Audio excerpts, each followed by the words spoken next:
Okay, welcome everybody to the Monday, June 10th, 2024 joint trustee and select board meeting.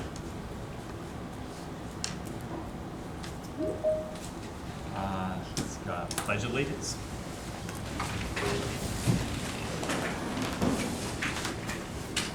I pledge allegiance to the flag of the United States of America and to the republic for which it stands, one nation, under God, indivisible, with liberty and justice for all.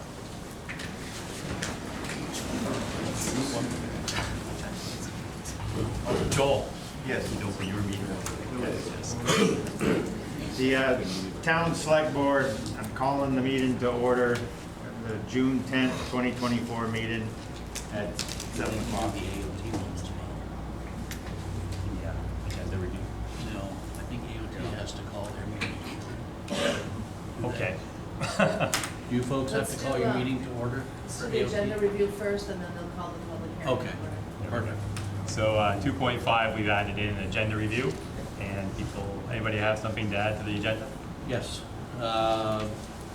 just a, just an easement agreement that we will have the village manager sign. We'll move that up. Okay. We can do that under number 9, or number 9A. That's all I had. Joel, did you want to add? I've got one thing. When we talked about having this joint meeting, we thought we were gonna have an opportunity to talk about the current bridge closure. So I don't know if we could do that under 9, the village manager update. Okay. I'd like to just- Why don't we do it at 5.5, right after public comment? That's wherever we want to put it. I just wanted, there's a couple things we wanted to discuss and just get on record and Yeah, let's do it there, Dave, and that Yeah. way Dean can leave if he needs to. No. We're not keeping him all night. No, it makes sense. It's right after the presentation and falls in play. okay. You got one thing, Lynn? Number 8, Swanton Village Public Works update with Dean Ryan. We would like to move to July 22nd, so to table it for tonight. Good. 22 July. Makes sense. And you got a call to order or call to an AOT meeting next? Number 3, Public hearing. public hearing? Oh, do we need to call it to order? I call to order the meeting. Okay.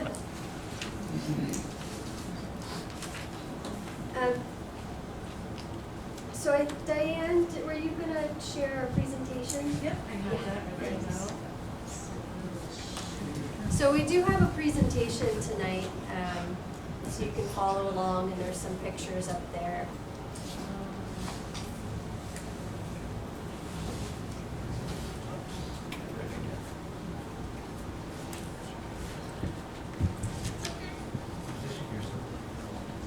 And you can just go to the second slide. I think you may need to share your screen. So I Hit the screen. Can I help you? Yep. So I hit share here. And then just click here. And then open up the PowerPoint. There you go. And so And you can just close then this.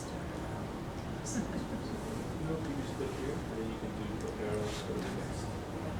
Back and forth. Yep. Just minimize that. and then this. The arrows go there. Yep. And slide one, and then you hit the right arrow over. Thanks.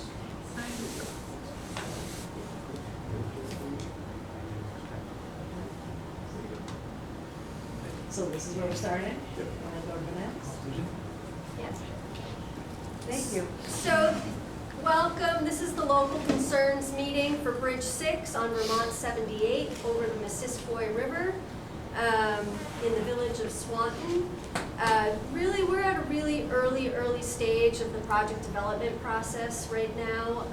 A project has been programmed And we've started the scoping process. That's when we look at alternatives for the bridge. So how are we going to, what is going to be the project for this bridge? A rehabilitation, a replacement, and more importantly, during the scoping process, how are we going to maintain traffic during the project? So I'm glad you guys are putting the discussion about the detour after our public comment, because I think a lot of that discussion is going to be relative to this project as well. So the agenda tonight, we'll talk about the purpose and need of the project. We have a location map. We're going to talk about the existing bridge information. So the existing condition of the bridge, the constraints surrounding the bridge. Talk about inspection findings for the bridge. We're going to briefly talk about the project alternatives that we think we're going to be looking at right now, but this is a village-owned structure. And so if there are alternatives that we haven't considered, that would be great to hear from as well. We're going to talk about resources and right-of-way briefly, anticipated schedule and next steps, so when you can expect to see this in construction. And really that bullet number 8, your input is needed. So this is a local concerns meeting, and really what we want to hear are your concerns about the project, because that is really, we're gonna go back to the table after this meeting and start developing the scope of work. So the purpose and need of the project. The purpose of the Bridge 6 project is to address the current structural deficiencies and ongoing deterioration of the bridge, which will improve public safety for crossing the Missisquoi River. The need here, so we have 2 needs that are really condition-based. And after this meeting, we really want to populate some community needs into here. So if there are needs of the community, that will feed into the need that's up here. So currently, it's the condition of Bridge 6 needs to be improved to maintain public safety. And 2, there's a need to provide safe and efficient roadway infrastructure for the Swanton community at this location. So I will take over a couple slides here. My name is Dennis. I am with Green International. We're the design consultant working with VTrans in assistance with the project. Here you have on the screen the location map. I'm sure you folks all know where this bridge is located by now, but in case you have a question about it, that's where it is, over the Missisquoi River. And the bridge is owned by the Village of Swanton. It was constructed in 1966. It is a 4-span bridge, which you can see in the faded background image of the 4 spans of the bridge. It's a concrete deck with steel beams supported on a concrete pier walls and abutments. The width of the bridge is just about 42 feet, and the roadway cross-section up on top of it is 2 11-foot lanes with 4-foot shoulders and 5-foot sidewalks. There is also guardrail or railings on both sides of the bridge. The average annual daily traffic is almost 11,000 vehicles, and 15% of that is truck traffic. And that's daily. Yes, average daily.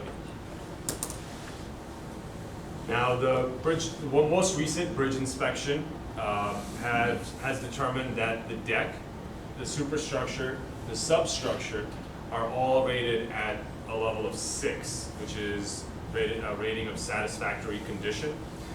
The ratings go from 1 all the way through 9, as you can see in that table there. The channel itself is rated at an 8, which is very good. These are some of the inspection photos, and I won't talk in too much detail about each photo, but you can see in general that the deck has significant deterioration. There's a lot of rust of the joints and the beams that are support the deck, the bridge itself. There are downspouts, which is how water gets off the bridge, that have rusted through, and just in general, a lot of decay throughout the substructure and the deck of the bridge. You can see some more photos here of where the beams sit. and, at their ends, and the deterioration and the delamination of the steel that's occurring there, and cross-sectional loss, which is the thickness of the steel that you need in order to maintain the strength needed to support the deck. Now, the project alternatives that are being considered are a deck replacement.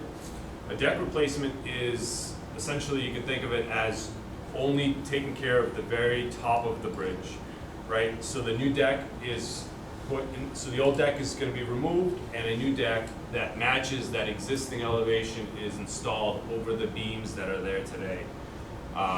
It is the least impactful of the different things that could be done to get additional life out of the bridge. New railing, new sidewalks, and joints would be installed at that time. So that's just a deck replacement. A superstructure replacement, it's very similar to a deck replacement, but it also includes new beams. Beams are those steel beams that run underneath the bridge that support the deck. Those would also be replaced with that.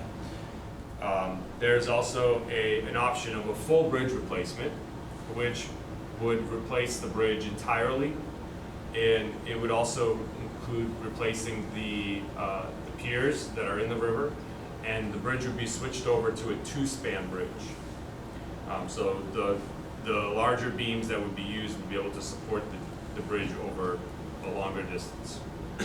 It would be done either on alignment or off alignment, which means that, you know, the new bridge would either be built right on top of where the existing bridge is, or shifted over slightly, depending on the alignment and geometry of the roadway approaching it.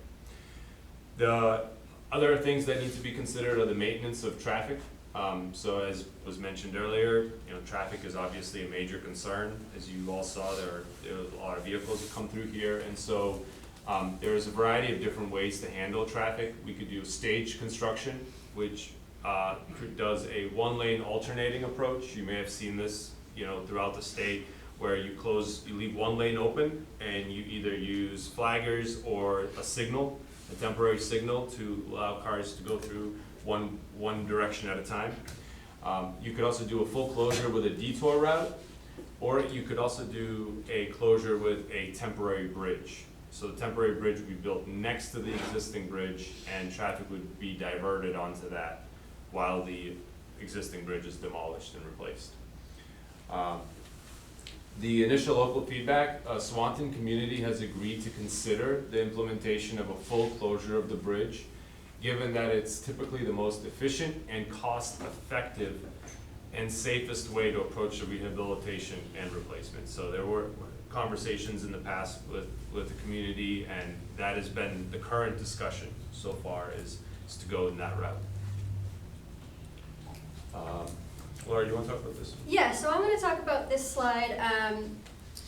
So I guess I'll mention the funding part. So this is owned by the Village of Swanton. In the past, prior to 2012, the town share for a town highway bridge project was 10%. In 2012, they passed legislation, Act 153, which reduces the town share by 50% if they close the bridge to traffic during construction, and it reduces it an additional 50% if you go with a rehabilitation versus a replacement. So the town share can range anything from 2.5%, 5%, or 10%, as shown up in the table up there. So the evaluation criteria, as part of the scoping project, every alternative that we look at will consider this evaluation criteria. We're going to put together a matrix that compares each of the alternatives. It will look at the initial construction cost, the traffic impacts to the community, extending the remaining service life. So each alternative that we would look at would have a different design life. Usually the rehabilitation projects would have about a 40-year design life. Full bridge replacements are typically double that, 75 or 80 years. We'll look at public safety, the impacts to resources, so the cultural resources and the environmental resources surrounding the bridge. We will evaluate right-of-way impacts for each of those alternatives, utility impacts, and also, again, public input is really important to this process, and we want to consider the public input to each of those alternatives. Thanks, Laura. The project alternatives will also require a detour. So you can see here on the screen, we've looked at what a detour would look like. My understanding is that this detour will be temporarily utilized this summer during some of the work that's being done with the bridge. But this is what it would look like if there was a full closure or detour required as part of the project. It's approximately 5.5 miles long, uses the South River Street, BB Road, and Route 7 to reconnect with Depot Street. I already mentioned the work that's happening this summer, and we would likely need to do a regional truck detour. That would be a longer detour than what's here on the screen for trucks. Resources and right-of-way. So, we understand there's an existing upstream dam from the current bridge that's there today. There are no wetland impacts, which would be great, or there are no wetlands in the immediate vicinity of the bridge. There are aquatic species in the Missisquoi River, and there would likely be some potential time of year restrictions for the work to account for that. There is also the archaeological phase 1 process that would need to be completed to determine what impacts this project would have to that. There is also impacts to right-of-way, depending on the type of alternative that's selected. A full replacement with a temporary detour or a temporary bridge would obviously have significantly more right-of-way impacts on the abutters than a, say, deck replacement, which would be far more limited in its impacts on the abutting properties. So again, we're really, really early in the project development process. Currently, we plan to have the scoping report completed in the summer or fall of this year. Either late summer or early fall, we're going to have another public informational meeting, which will really lay out those alternatives in more detail. There will be costs associated with them for consideration for the town. In 2025, the design phase will kick off. That's when we'll start designing. This is a village-owned bridge, and so ultimately it will be the decision of the village how they want to maintain traffic and what you want to do with the project. But whatever way we go towards that design phase will start in 2025. Right now, we have this in the budget to advertise in the winter of 2027 and start construction in the summer of 2028. We try to stick with those timeframes based on right of way, utilities. Like that could move a year, but that's when we do have it in our budget for right now. So next steps. Scoping report development. We're going to go back and develop a scoping report after we hear the community's comments. Again, we will have a public informational meeting this summer or fall. And really we want to incorporate the local input that we hear tonight into that scoping process. So here, your input is needed. So here are some of just the issues that we have in bullets here, just to get conversations going. We want to hear about abutter concerns, about emergency response routes, bridge usage and pedestrian usage, local events and impacts, detour route concerns, bridge safety concerns, bridge maintenance concerns, and any other concerns the community might have. And I think we can open it up to comment. I don't know if you guys like to comment first before the public, or? Yeah, we can start off. Trustee? Yeah, Adam Paxton. Assuming the bridge work happens regardless of whether it's a complete tear down or just a deck replacement, what is the average time frame for that to be done from start to finish?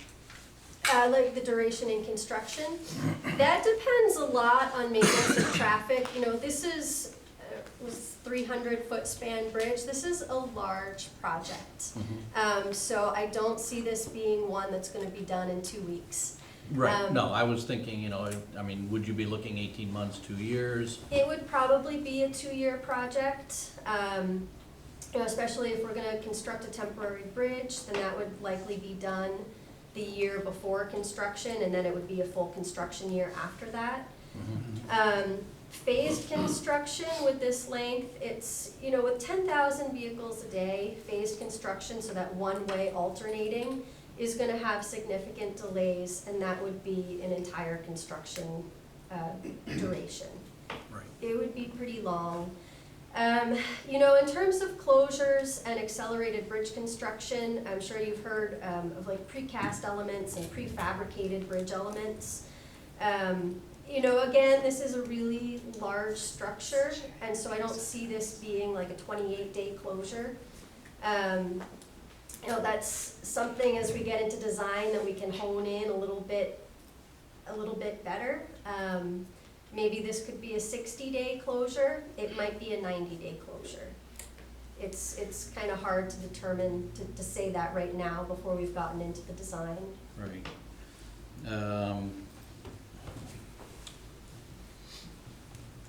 Are we positive that the village owns this? Do we have proof that the village owns this bridge? Yes, we do. Heidi has asked us for the proof, and I believe we've provided paperwork. Yes, we have a stack of paperwork, and it appears that the village has owned it for quite a while. Okay. That's, was the biggest question I had.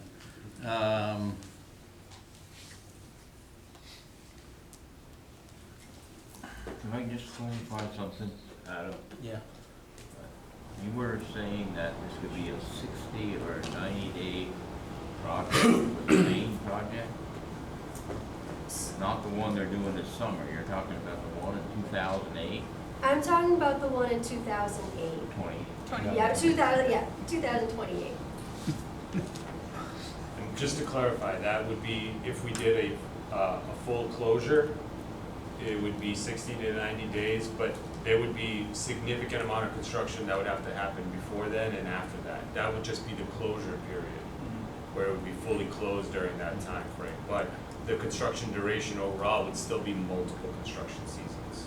That's just what the But closure, the bridge would be able to be used. the rest of that time.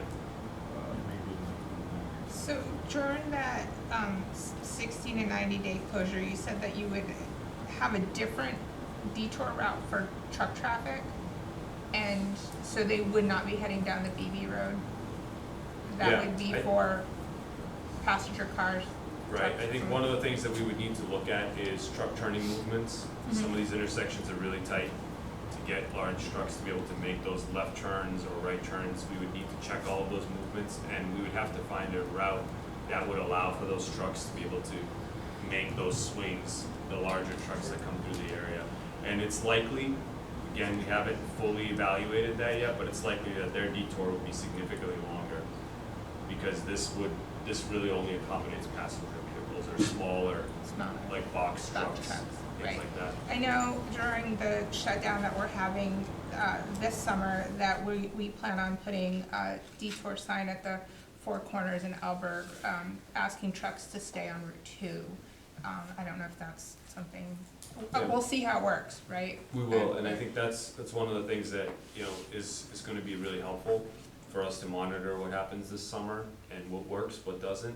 You know, it's a pretty short duration as far as I understand it, so we'll be able to take that information and apply it to this project and make those adjustments and improvements. And for trucks, it's not uncommon for us to put signage 10, 20, 30 miles away with those boards with Yep. the text.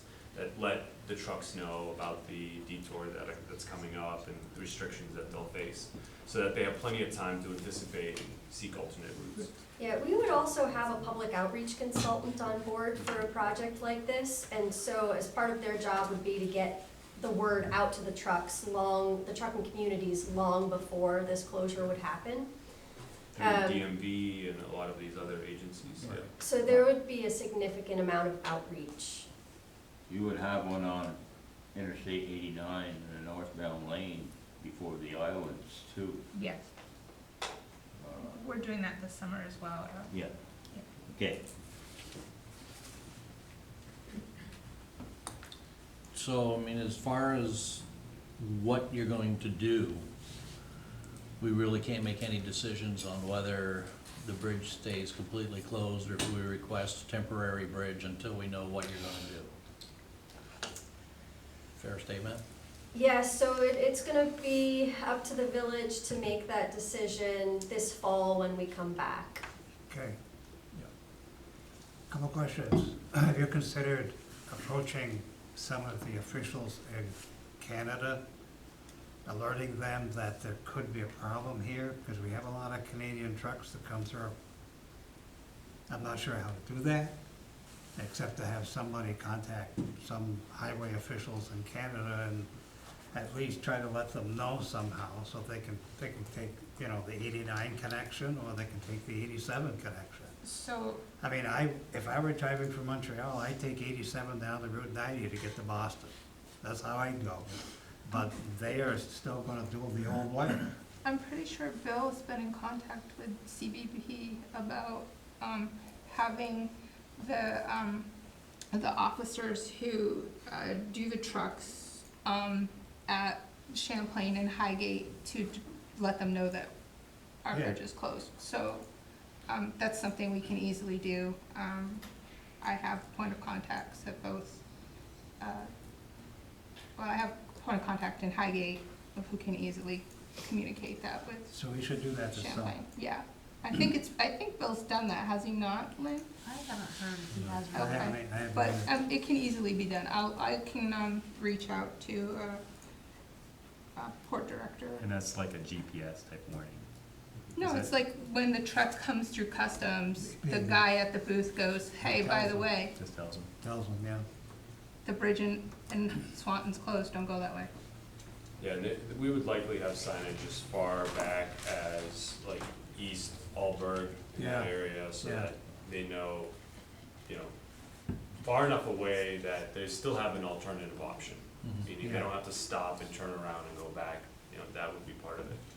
That makes sense. Another silly little question, I like to deal with water lines. Right now, the existing bridge has a water line, and we're putting in a new one.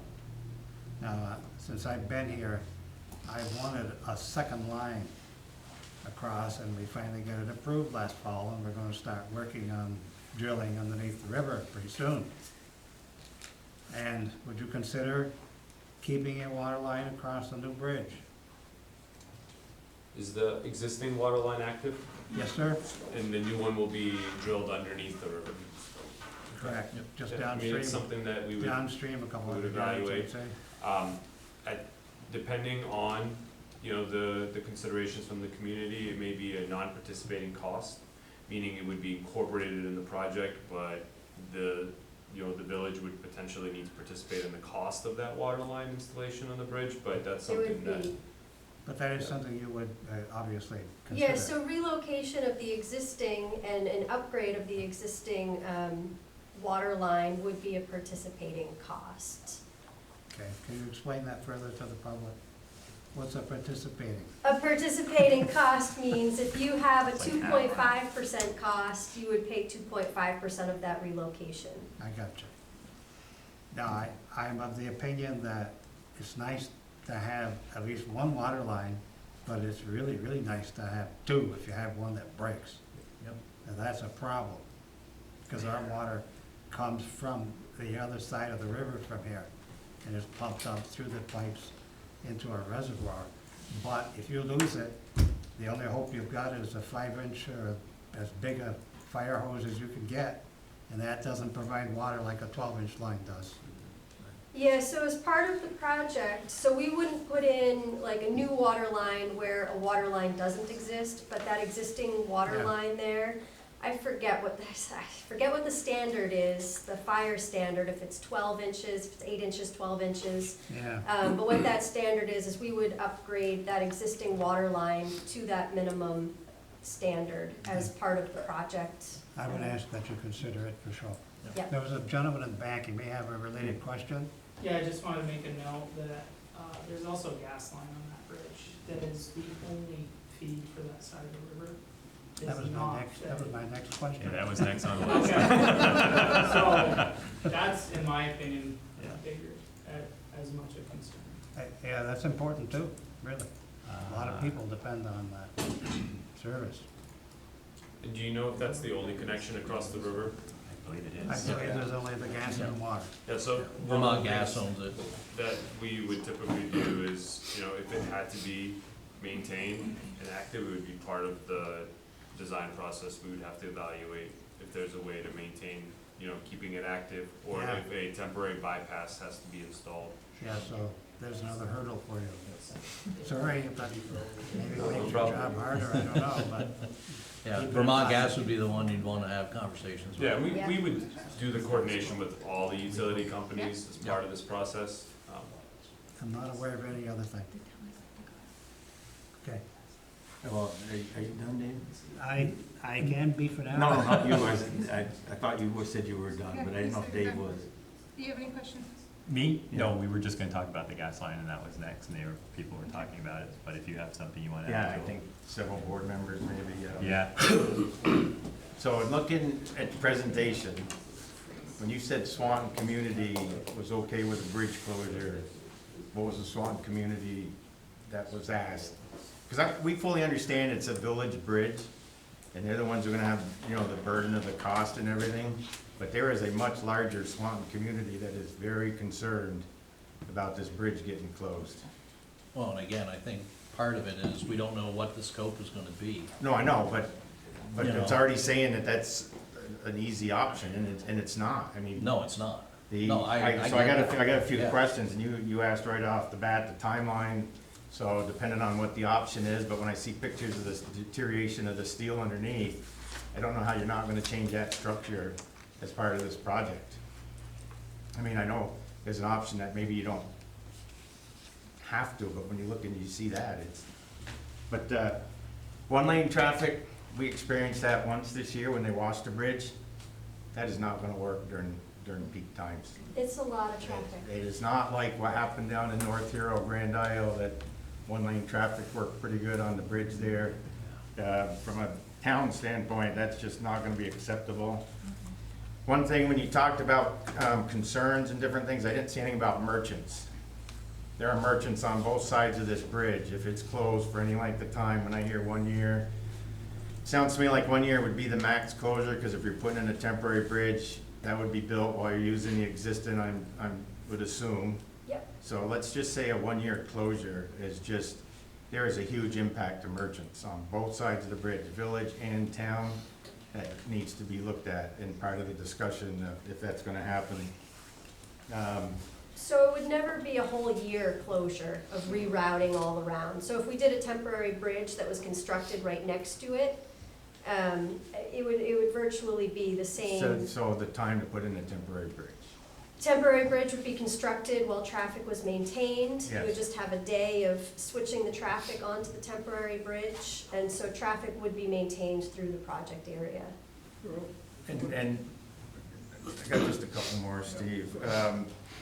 Right now, we're having a shorter closure, but depending on the truck traffic, and you say you might look for a longer detour, there's several trucks who come into the village, and that would be quite a burden on them going farther, but we are concerned about our roads.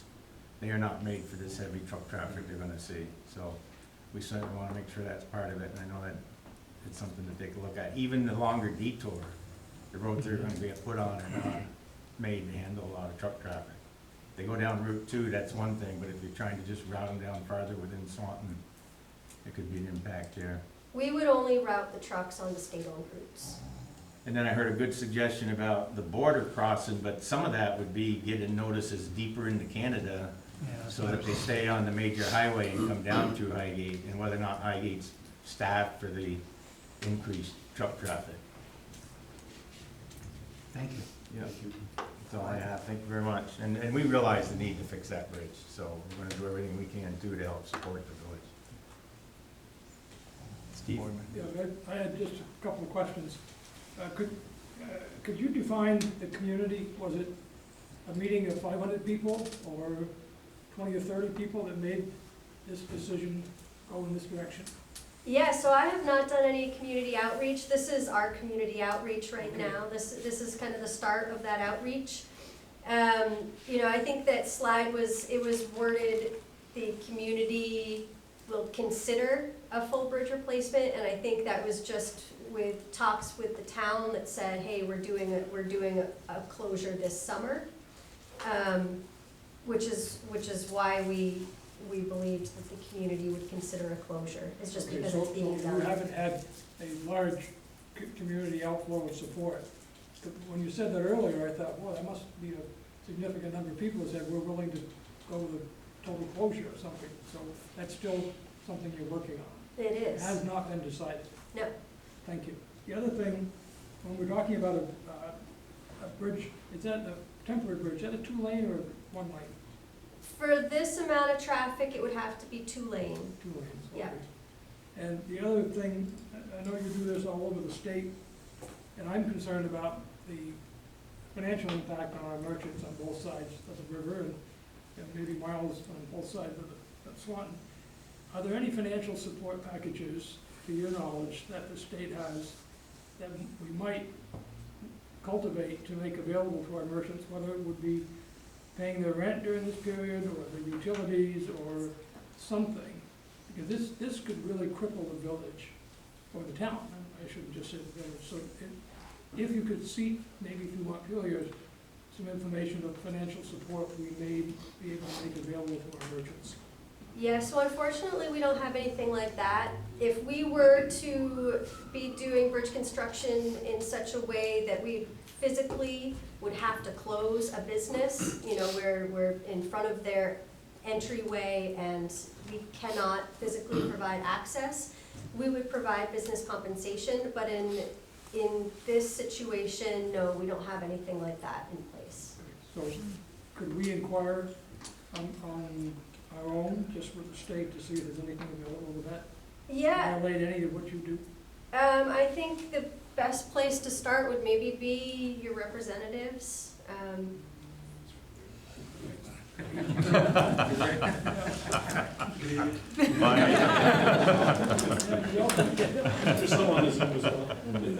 Stand up. Tommy's on Zoom. Hey, Tommy. That's it. I'm sorry, I'm here having a hard time hearing here. It's Tommy Oliver. We're making note of it. Much appreciated. It's a really start.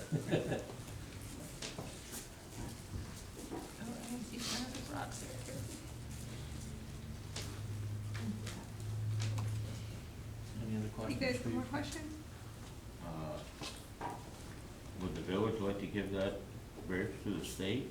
We would for $1. He says no, thank you. Yeah. Later on, I will check. I want to see the paperwork. I've known it for years, and I think it came from the late 30s. Am I right? I think it was actually in the 70s. Okay. Do either of our chiefs want to speak to the public safety portion, that the impact, this is going to impact you guys and your day-to-day ops? I mean, for us, it'll just be longer response times depending on where we're going, but thankfully we don't, I mean, with the cruiser, we can get through traffic probably a lot easier than the larger apparatus with the fire department. So this summer will be an interesting experiment to see how that goes. certainly with a longer project, it'll be concerning, but we'll have some idea after the project this summer. So we'll see exactly how it works out. Using the cruisers, I think we'll have a little more flexibility with fire apparatus. I have a question for the chief too, before we move on to the fire. Because of the, this alternative route south of the street, Navy roads, they're not really adequate for that kind of volume of traffic. Do you expect to spend more time out there to make sure that people are following the speed limit? We're gonna do that to the best of our ability, certainly. We're gonna try to have cruisers out there. We'll have to come up with a rotation, but there's only 3 of us on day shift at best. So, and then depending on call volume, and obviously, the nature of the call, that'll limit resources, but we're gonna do our best to be out there and address any traffic issues that we encounter. But it is gonna be interesting, because as far as enforcement goes, I mean, that's South River Street, there are no shoulders, and if we engage in any sort of traffic enforcement along that detour route, it is gonna effectively shut it down into one lane. Maybe some consideration. Now, we do have an opportunity here because you're gonna close that bridge this year for a little while, to see what works and what doesn't. Yeah, that's true. Maybe we should consider hiring some additional patrol just to be there on a regular basis, especially during the high volume times, which is usually in the morning around 7:30, and in the afternoon. It gets pretty bad.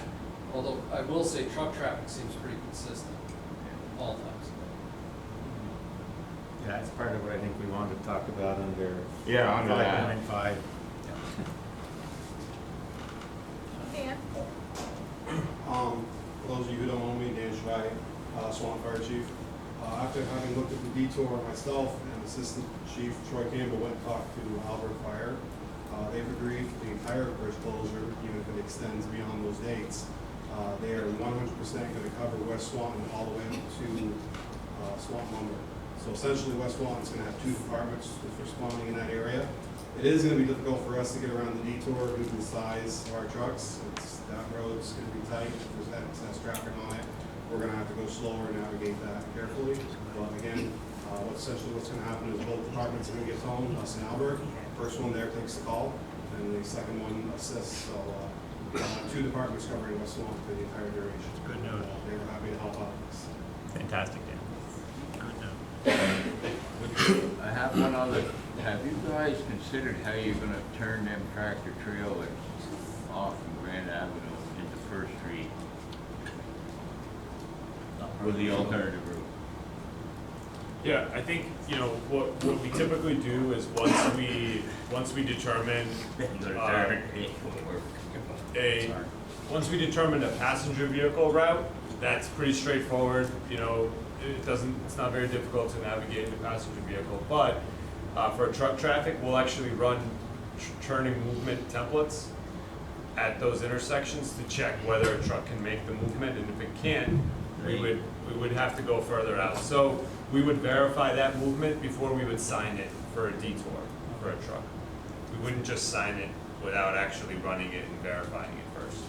Without making so significant changes in Grand Avenue, which means you're gonna have to stop traffic back further from First Street and all that. The only other alternative is Robin Hood Drive, but that's not gonna be very popular with the people that live in that area.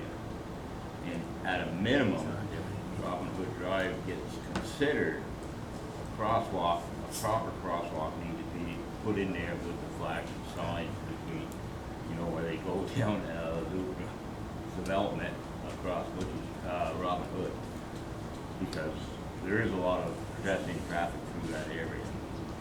It's a good road, but it needs the pedestrian crossing there needs to be upgraded. That essentially is gonna happen in July. It is. The detour for trucks that are coming from 78 on the east side of Swanton are gonna come to the green and take a left, right? Yeah. And if they happen to miss it, It's happening. Yeah, maybe a tough one. Yeah, it is. And if they happen to miss it, then they got Grand Avenue for alternative. Dean and Richard. And if they happen to go by that next to Merchants Row, there'll be plenty of room for them to turn around. It's gonna be a learning experience. So I will just mention, because this is a town-owned structure and those are town-owned roads. Village. Or village-owned, yeah. We don't want it either, we're not Sorry. paying a mark. It is a locally owned structure, locally owned roads. If there's any pedestrian, like crosswalks to be done, that would be on the village or the town, whichever roads those belong to. And the No, same I- thing with enforcement, that would be kind of up to the village or the town, whichever roads, whoever owns what roads.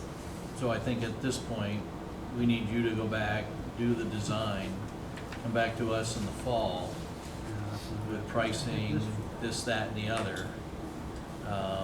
Then for village residents out there, please understand, it's up to a 10% match. So if the total cost is 10 million bucks, the village is on the hook for $1 million. Just so we're all clear. The match is gonna depend on if Well, you that's close just or it, open. if, right. Yeah, so I But mean, if it the could be total cost 5%. is, if the total cost is, if it's a total rebuild and it's a 10% match, then it's gonna be $1 million bucks on the village. And Bill and I have already been having conversations about starting to put money aside Yeah. Yep. For that That was now, my because next we'll point, have yeah. some years that we can start putting that in front of the voters to put it on the tax rate to Yeah. set it aside. Yeah, so I think the numbers will be very telling because, this is a large structure, it's gonna be an expensive project. Mm-hmm. And it's, closing the road is gonna be a savings of hundreds of thousands for Yes. the town, We've heard that. Village. for the village. Yes, we've heard that. But we also, we wanna make sure that people can get in and out and, the detriment that it's gonna cause to replace this is as minimal as possible. That's the focus. Jeff had a question? Yeah, Jeff? Has the design been looked at to where the temporary bridge is gonna go? Yeah. It's gonna go on Dave's property. I'm thinking. It's gonna Bear go with me. from Dave's It's only got one option, really. across the Yeah, bridge. sell it to the state. That's what I'm What's that? thinking. Your business, your. Oh. I believe they got it right away. They have it right away. So there's a dam on one side, so it would have to go on the other side. Are you an adjacent property owner? No, Dave No. owns it. No, Dave Dave. owns that property. And then we own the I park own one of the across. properties, that's all. Yeah, but I mean, if we're talking about where the bridge is, and she's saying you can't put it on the side where the dam is, so it can't go on Tyler's side, it has to go on your side. So there is a right-of-way process. Once limits are determined, if we are outside of the town-owned right-of-way, then we have right-of-way appraisers that go out, they appraise the land, the impacts, there's negotiations that happen, and there's compensation to the adjacent property owners that are affected. Yeah, it's his property on the other side of the dam, and then it's the park. the Well, it normal would park. affect two properties on that side. It would affect Mr. Winters' property as well. So, Well, based on that question, my next question is going to be, if you're going to put a temporary bridge in, that means you put it in, you take it back up, correct? Correct. Okay. Why couldn't you design and work with the property owners that are there to build another bridge as close to this one as you can, and then demolish that one and keep that one instead of replacing the temporary, or taking out the temporary? Yeah, so that's one of the options on the table for a full bridge replacement. We can do an on-alignment or an off-alignment bridge. So that is possible. The way that the law is written is that you need to close the bridge in order to get that 50% reduction in share. And so typically, if we're maintaining traffic on the existing bridge while we're building the new bridge next to it, the town wouldn't be eligible. But for cost effectiveness, that would be fine. You could do the detour but you're gonna get rid of the other bridge anyway. So what's the difference getting rid of one bridge or the other? You're gonna build one, you're gonna take it down, or you're gonna build it and take the other one down. And if you close it, we still get the 50%. Yeah, if it's closed to Okay, traffic. so if we do the construction, yeah. detour like we're basing everything else on, why don't we just consider that? And that solves some of our problems, maybe not Dave's. Well, if you do the detour, the most cost effective is to keep it in a straight alignment where it is now. It's just Understandable. redundant. You wouldn't want to move it because that's just gonna add more cost. But you're gonna put a temporary in anyway, you're gonna have to go down and around, and based on new standards, I'm sure they're not gonna build to what that piece of real estate is. Based on that, Yeah. you can curve, you can bank, you can do anything you want to, like they do on the interstates, every time you go across them, go from here down to southern Vermont, and they're putting up new bridges, and you can see the whole deck of them as you're going under them. Yeah. So anything's designable. Alignment wise, But, yeah, but if you were to relinquish some of your property, sure. sell it to them for whatever, or sell it to the town, or whatever. Yes. But I'm just trying to get away from building and tearing it down. Why not just build it, keep it, and tear the old one down? You solve two problems. Well, no, that's a good point, except, like I said, on my side, there's wiggle room. Yeah. On the other side, there is not. The best No, straight there's alignment not. where it Jeff. is going up through is preset forth, where the VFW is, and where the buildings are, it's got nothing to go left or right. Right. So, to have a jog there, I don't think the state would we wouldn't want that probably. Yeah, but it wouldn't have to be anything real elaborate. You could come down and you could swoop it, and then go out into the middle of the bridge, and then come back down to whatever Sure. you're gonna do. It wouldn't have to be that extravagant, a job. No, but if you could close the road and use the BB road and have a bypass, Right. then the smart thing would be Yeah. just if the whole bridge replacement needs to be Absolutely. replaced, the cheapest is to take down where it is and put it right back to where it is. It's all gonna depend on what Yeah. they say, it's, as you said, whatever they decide they're gonna do, that's when we come back together and Yeah. say, okay, here's what we want. Well, I mean, I'm just looking for another Yeah. alternative. No, I They're agree. they're gonna design this, so they're gonna design 4 things instead of 3 things, or Right. 3 things instead of 2 things. So it's just trying to Process get it out there to elimination. minimize the amount of money we're gonna spend, and the state's gonna spend. Why not? Right. I mean, it's gonna depend on what options come forth. Either it's deck replacement or full structure replacement. Well, based on what those the options I-beams underneath are. Well, you could If you're do, gonna put metal on top of that, you're crazy. What was the superstructure rated at on that? 6. They're all rated 6 right now. So in other words, you could go in and sandblast and re-put new webbing in place of it and save the existing I-beams. And then if the deck's at a 6, then that means there's no detrimental danger to the bridge. You could probably do a basic deck rehab to it. I think the biggest part of the problem with that is in the substructure, and the lack of maintenance, is cyclical maintenance to it. It's mostly your bearings, your back wells, and your joints are the worst part of that bridge. So if you're rating that substructure as a 6, it is repairable with new webbing or replacement steel, which would take out the fact you need to replace the whole bridge, which would make things a lot better all around for both business owners Sure. and taxpayers. Yeah. What's that, a 6 out of 10? Yeah, 6 out of 10.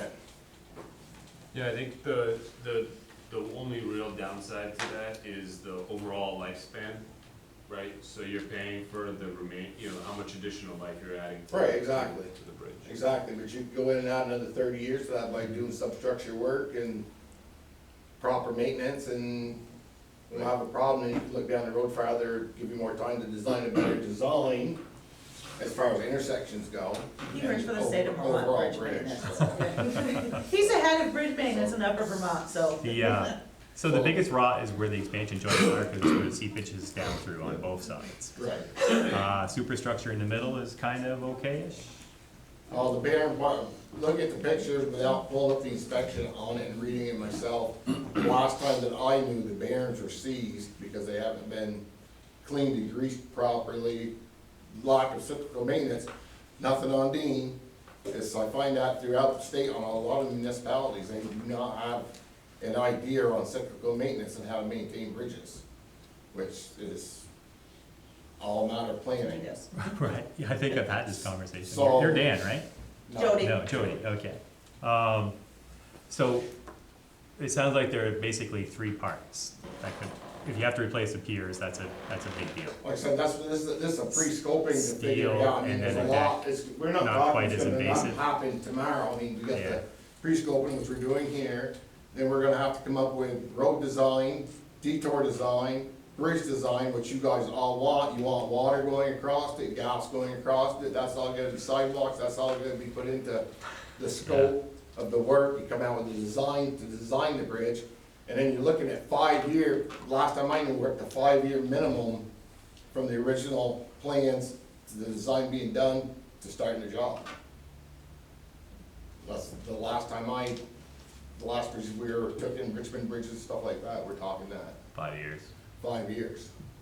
So I did want to clarify, because I don't think I defined rehab with the share options, and you make a very good point that the town is gonna have to really look at, you know, should we rehabilitate this? So a project, as long as we keep the substructures, that's considered a rehabilitation. So a project that replaces the deck, the beams, those seized bearings, the back walls, that, if you close the road with that, would be a 2.5 share. That is That's what I thought. it's considered a rehabilitation as long as we keep those existing foundations. But that's only got a engineered lifespan of 40 to 50. And if we do the whole replacement, then you're looking at twice that.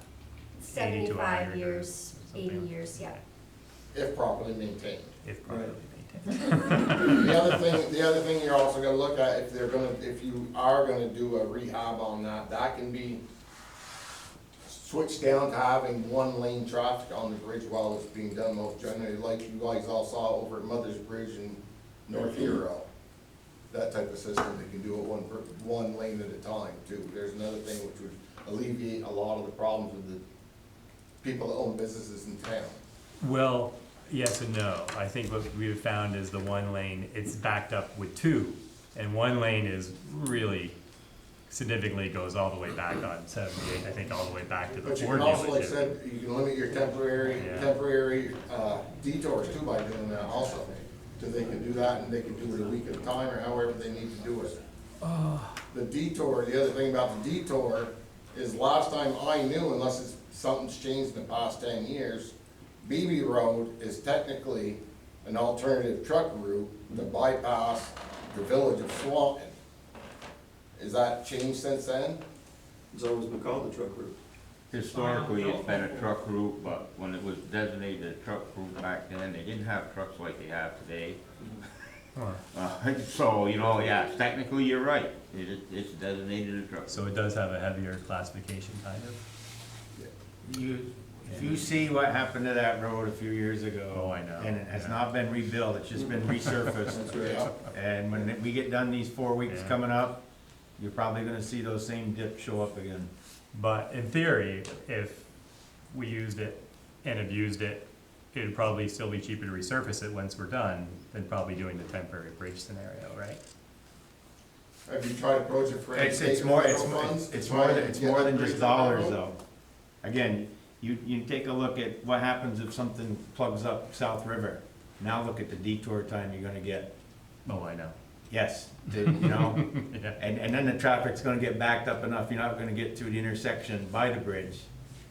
And then you're not gonna get over, and I know from a firefighter standpoint, Auburg's gonna help. But from a police standpoint, you're not gonna get out to Hog Island area if something happens on South River. And so if we're talking a whole year, sometime during the winter, something's gonna happen with the amount of traffic going through there. There will be a police protection. We're not talking Well, about, we're we're talking- talking 60 to 90 days. Yeah. Under the options, Closed a full year. under the options, a full year is one of the options if the bridge is totally replaced. No, she said No. 60 to 90 90 days. days. 90 days? Yeah. Okay, 60 sorry, to 90 for some days. reason I'm hung up on that piece. I guess you can put up a The temporary bridge. project, you're thinking project length is gonna be closed, it's not. The actual closure for the project is only gonna be 60 to 90 days, roughly. Okay. Okay, but that brings up something I mean, it's else. still a significant amount of time. Right. I'm not gonna disagree with that. Especially but- during the prime time Yeah, of it's 4 business to in the 5 summer times here. what we're talking about this summer. Yeah. Put it in summertime. Nobody heard One of the your options question is to about consider the- South River the Street, right, finances. as an You might alternative. do that. That's Everyone on the was talking table. over you. As far as the town goes, I know that's Town Road, Route 7, and it's considered, BB Road considered a town. Has anybody from the town tried approaching the state for any federal aid or state aid to upgrade that road for the road needed, for the widenings and stuff like that, and that could be done there? I'm sure there's probably a pot of money.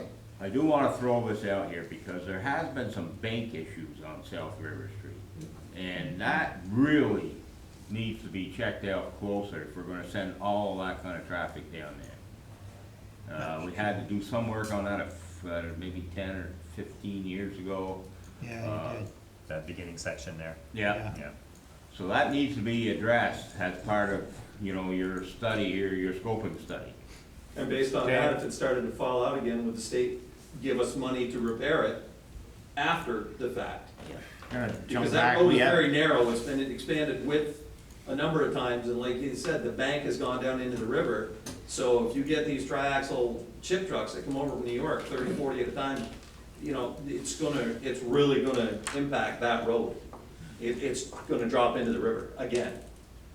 We It's had done it sought before, grant it will do money it again. for BB Road, but not to rebuild it from end to end. But yes, we have in the past put in for class 2 grants to fix it.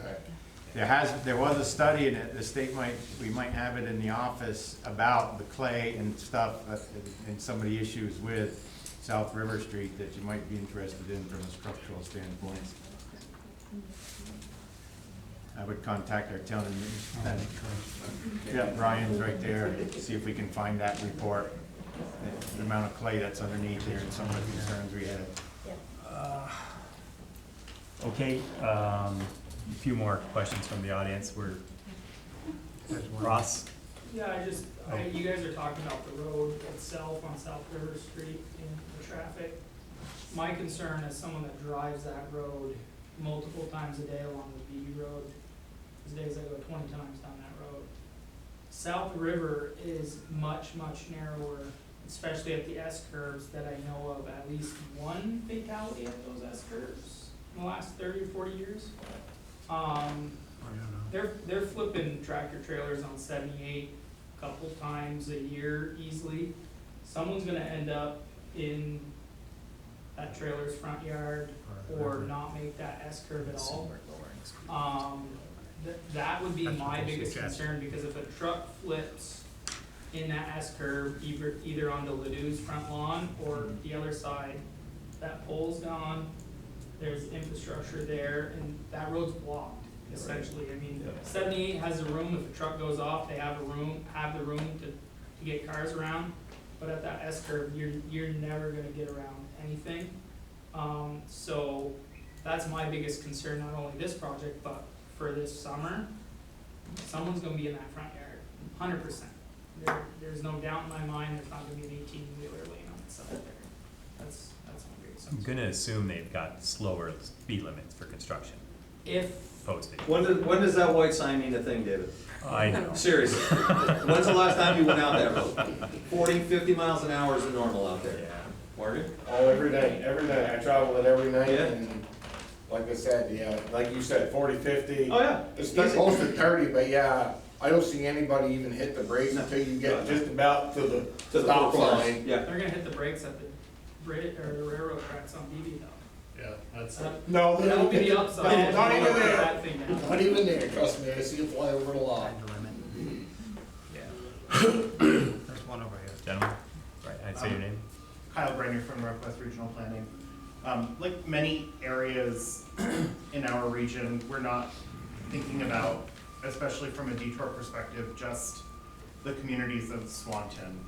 If there is a large truck detour, that is going to impact the entire Grand Isle County down Route 2. Just 2 weeks ago, the bridge was stuck. And if the bridge is stuck up and this bridge is out, you have to go to New York or Canada. Yeah. There's not a lot of wiggle room. and it's a huge vulnerability, so, I'm gonna hear about it on Thursday at TAC. So just to throw that out there, that there's a larger picture with the detour. Yes. Thank you. Anyone else have any more further questions? Has there been any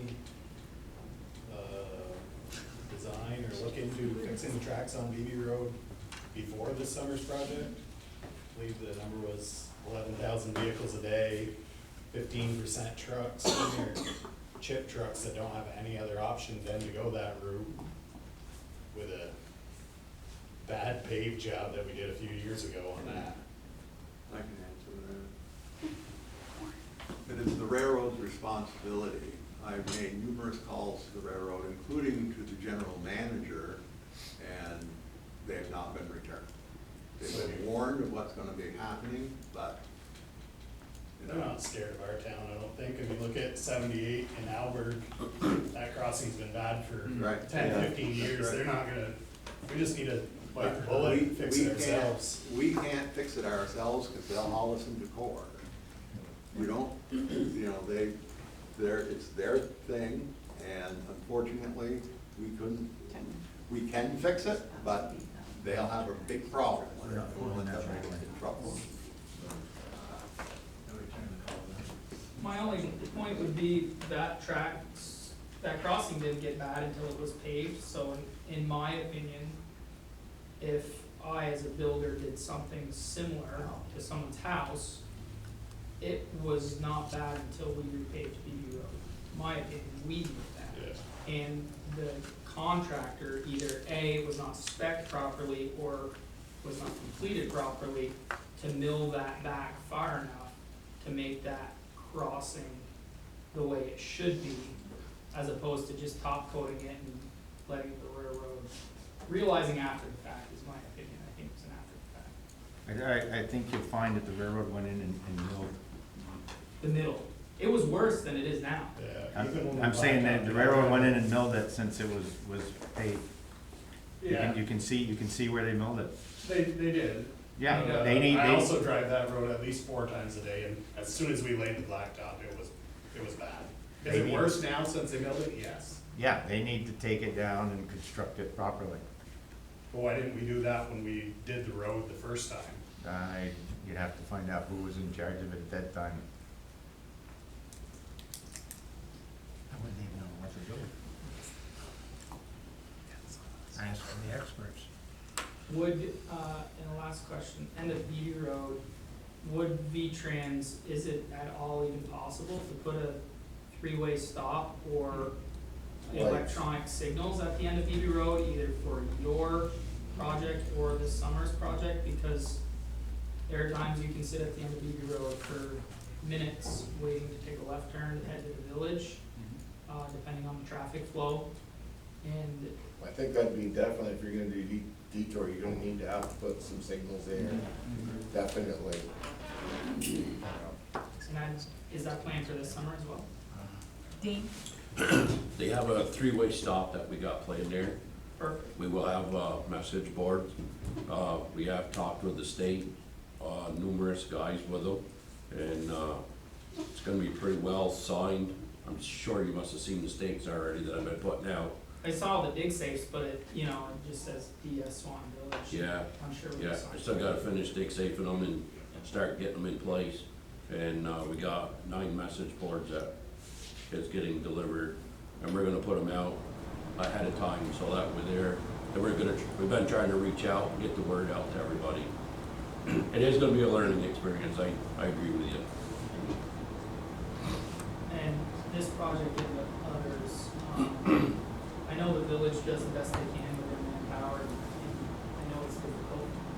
You guys talk about how the call volume, but Ross, can you speak up? I can't hear you. sorry, I hurt a little bit.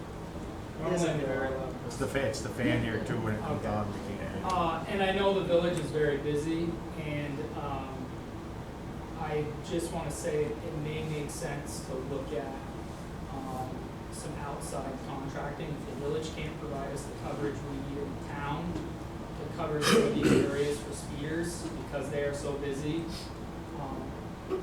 For either this project or this summer, we should be potentially reaching out to other agencies because I know that the daytime can be very busy, but in my opinion, because I do live on Route 7, it is 5 o'clock at 8 o'clock at night that Route 7 is a racetrack. It is not 11 o'clock in the middle of the day at Fonda Junction shooting radar is not when the speeding's bad on Route 7. And I know they do this, we looked at that, but if we can't get some coverage, as a taxpayer, I would gladly support that added cost. And I did have multiple conversations in the past with previous sheriffs about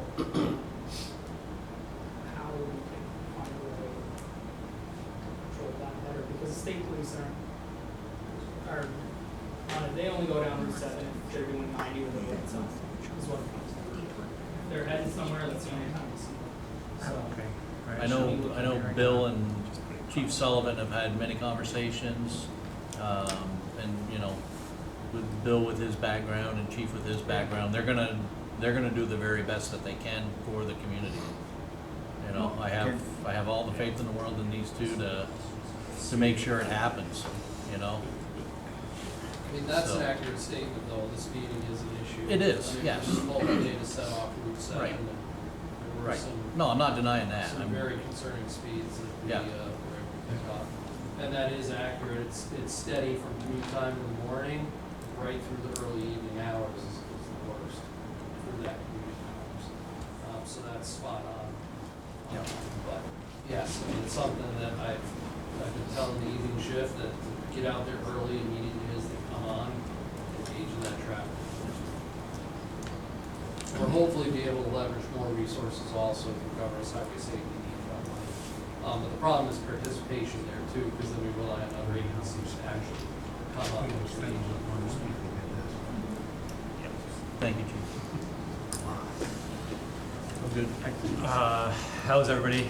You got another question? Well, I'd kind of like to, I'm on 5.5 when I was gonna You're on get out, but 5.5. no, but because we've got AOT here with the long term, Just keep going. and if they, you know, if we want to wrap that up and then do the other, because from a town perspective, I would like to go on record and support what Ross is saying. I think there should be a blue light at 7 and Beebe Road flashing, and one down here by the bridge. So that's two vehicles for 3 hours in the morning, or 4 hours in the morning, a real busy time, and in the afternoon. When you drive down the interstate and there's one lane closed, what's at the beginning? Where did you want the other one? One would be down here, right in South River in the bridge area. Because I agree with the chief. It's too late if someone's speeding, they don't have room on South River to pull them over. But if there's a blue light when they're coming through, they'll probably slow down a little more like people do on the interstate. Yep. For all Yeah. of 5 minutes.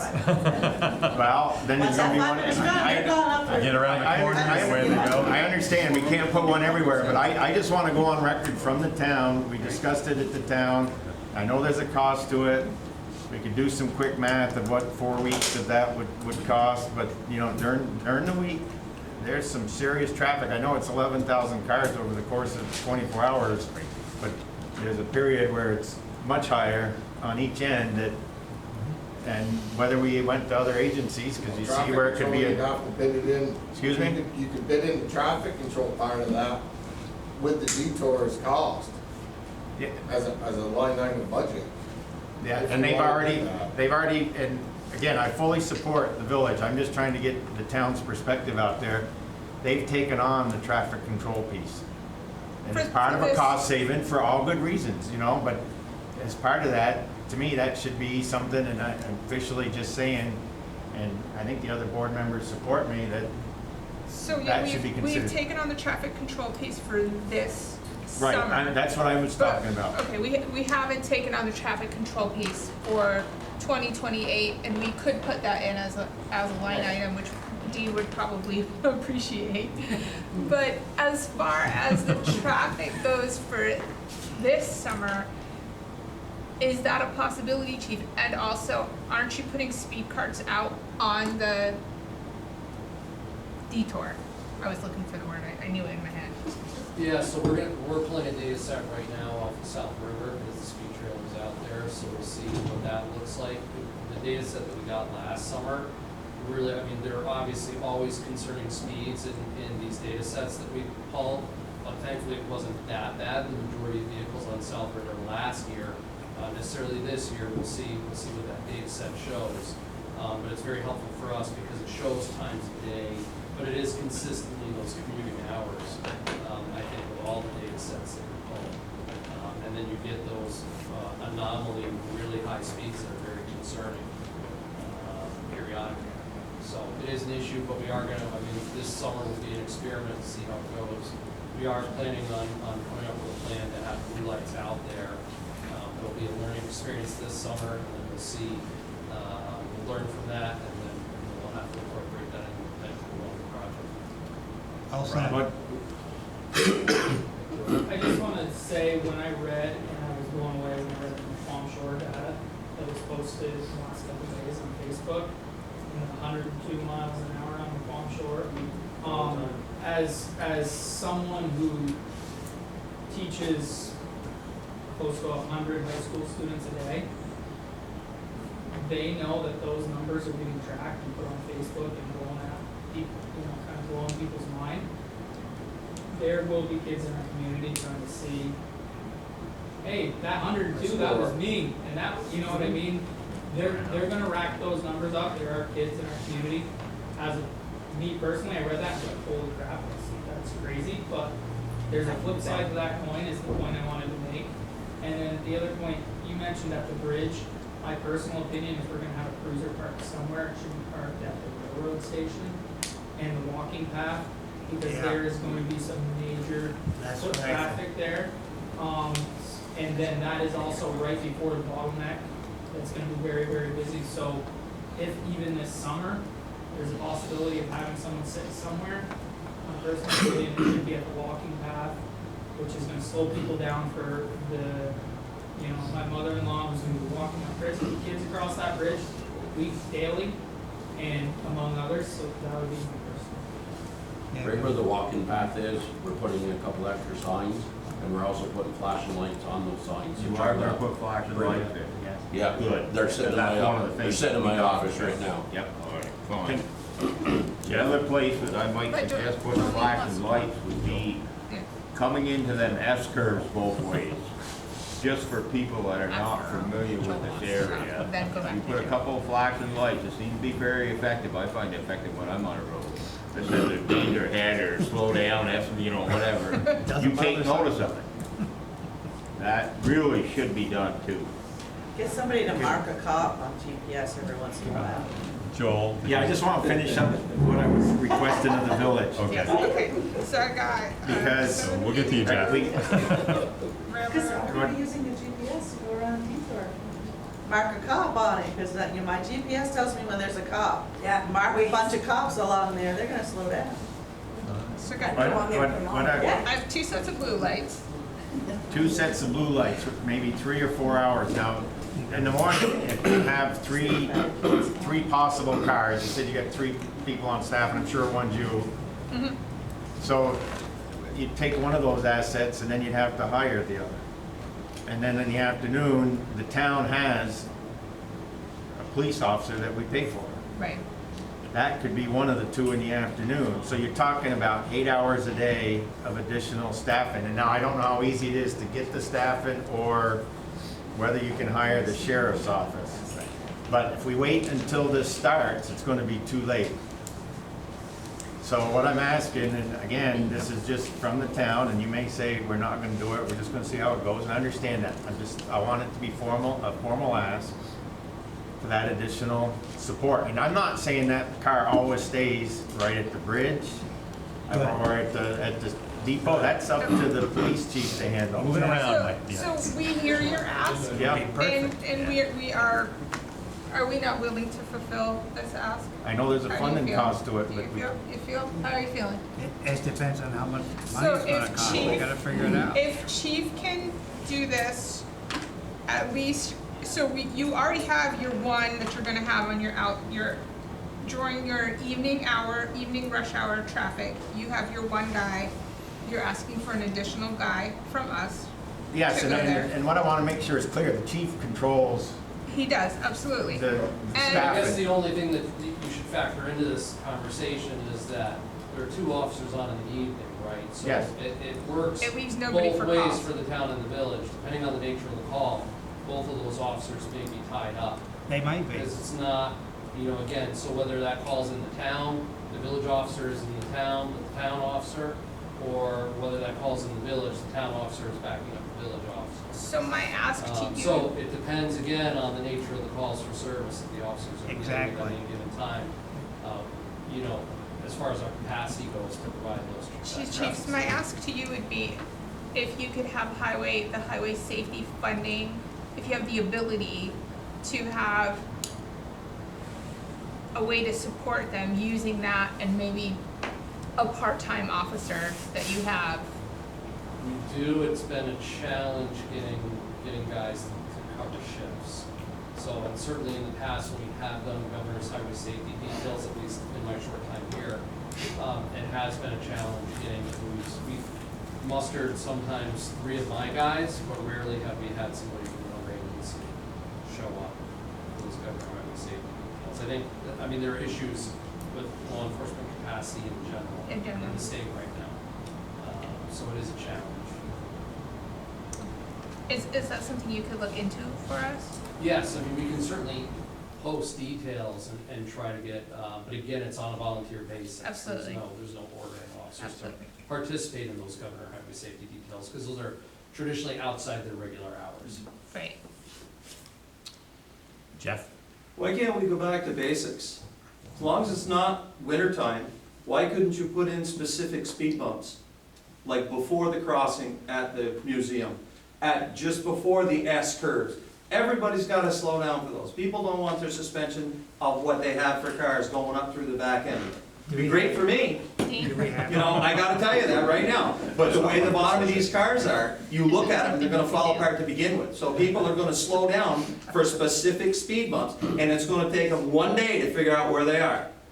And I will add, that is the only thing that consistently slows traffic. Yeah. Yeah. Believe it, it really is. I agree. That was the case. They have to It's at get the railroad tracks. And there goes your And costs. it's a town road. You don't have to worry about an extra man, you don't have to worry about an extra police car. I don't think it's quite that simple though, because. Why not? You didn't Why let make me, you it didn't so- let me finish, Okay, sorry. okay? Apologize. If we're gonna jump over each other, we're not gonna get anywhere tonight. What speed does that bring everybody down to? 10 miles an hour? Then you're gonna have a problem. Specific places, not everywhere.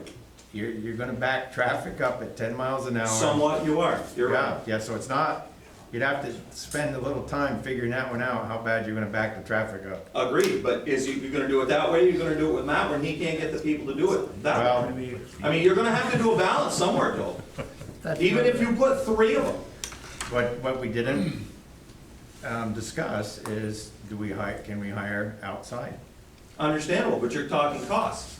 Speed bumps are not a big It's cost. cost whether he does it with his own people, and if he doesn't have enough staff to be able to do it, Understand, is it a possibility?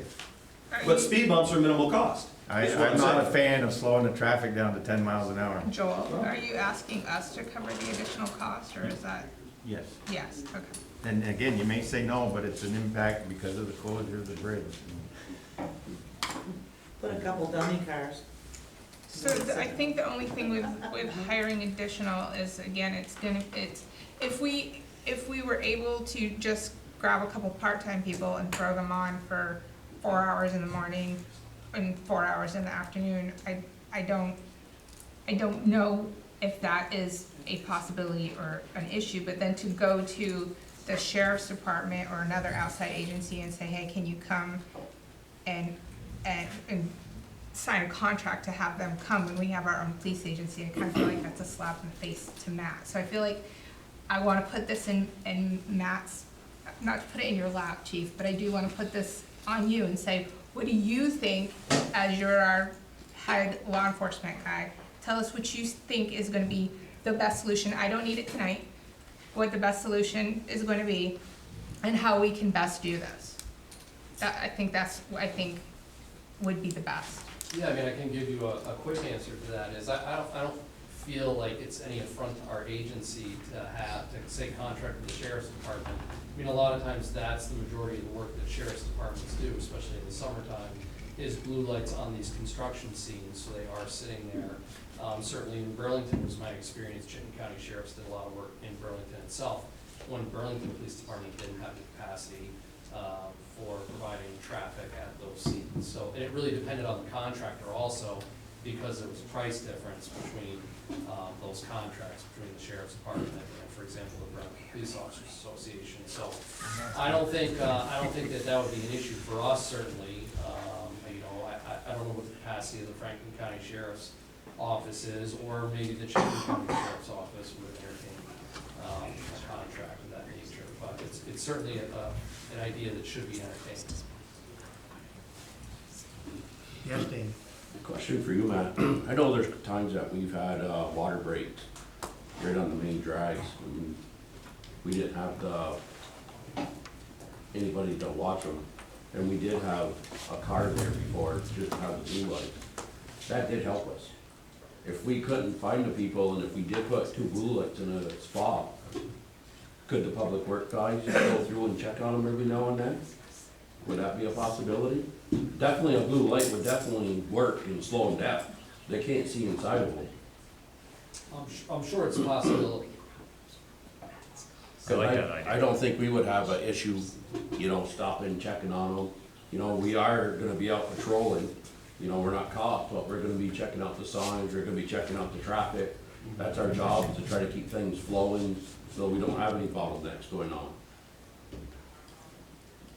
One other question.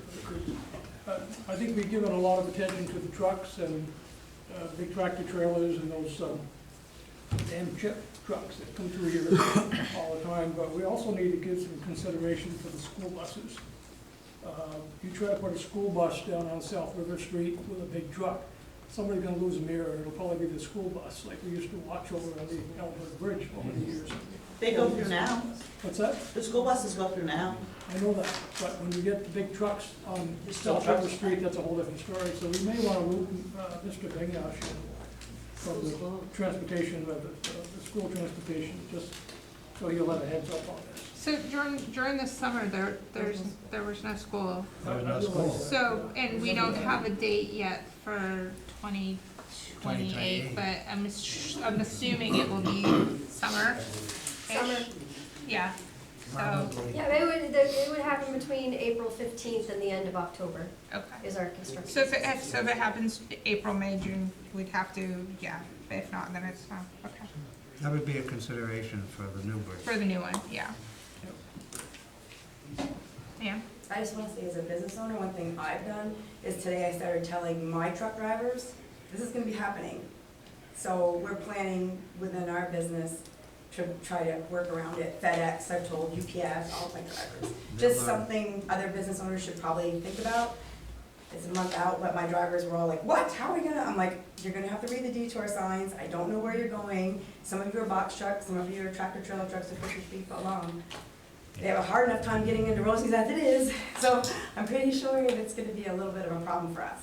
But like I said, it's a month out and I'm already telling my drivers. Just because you're asking how to get the word out. Great solution. It's just That's the best. something we tried. Yep. Make a note to have Bill let CPK, let UPS and FedEx know that the bridge is closing. Here's another thing that should be thought about. This is gonna probably fall on the town, because it's town road. Markings on the road, your lines, your center lines, your fog lines, are those all gonna be up to snuff and barely fresh? We have asked to have those repainted. There was a class 2 roads, the state does it, and they were made aware of this project. And then the fog lines, the village agreed to put fog lines on South River and cover that cost. Yes, so we did. There's another And the thing. village has been very responsive when we've been talking about things like the crossing at the railroad station. They jumped right on it when we talked about it. Yeah. And they've been very good. Signs are sitting right out there. Yeah. And So, I mean, there's some extra, you could get advanced warning before the S curves. Yeah.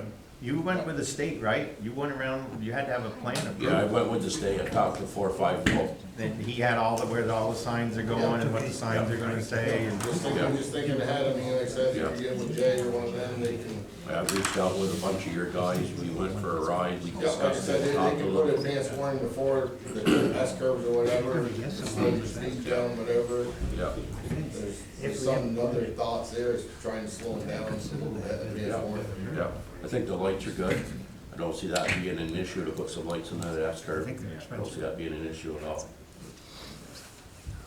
Yeah, something like that. Matt, We're you here to had try to something? learn to get ready for the next big round. This is a good practice run for us, you know, Absolutely. getting all the information. You know, I've seen truck drivers here in the village, I've probably talked to 15 of them, you know? And once they go through, talking with some of the state guys, once you get the first 7 days, that's your most important time. They're gonna know, and they're gonna get on the horn, and they're gonna start talking, and they'll know. We want it quick, easy, and get it done, and open it back up. Yep, agreed. Yeah, the shorter period, the less the risk. Yeah, yep. There's one other thing I'd like to bring up, because people have been asking me a lot about the bridge project, and I learned more tonight than I did before. So we went, but there's a lot of people in the community that are not aware of everything that's going on. And one of the things we had was, you know, at least, we gotta get something on the website. It is. Yeah, I thought there was a press release set that, weren't there a press release that? I know I received one. And I think the other thing, these things we're talking about tonight for the precautions we're gonna put in place, I don't know if that's all on that website yet or not. Because people, you know, will feel better about this if they know that we're doing what we can do anyways. You know, we're not just saying, go down that road, you know, you know what I mean? It would make people feel better about it. It's gonna be an inconvenience, there's no way of getting around that, but it's doable. So the closure of the bridge was shared on the website and Facebook. And then the detour route was also on the website and was shared on Facebook.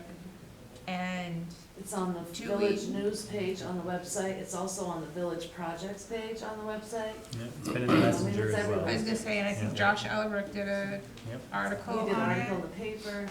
A lot of the information was in my minutes after each meeting, whenever they discussed the bridge. But there's a lot of specifics we're talking about tonight that probably aren't out there. Well, not yet, But, yeah, they'll be in right, the yeah. minutes and then. And all the signage that's on here, Earl, this was done by engineers, DOT. Yeah. There's been a lot of professional people. We just didn't go and say we're throwing up a sign in a message board. We actually rode around, we discussed it, we added, we changed, we moved stuff around.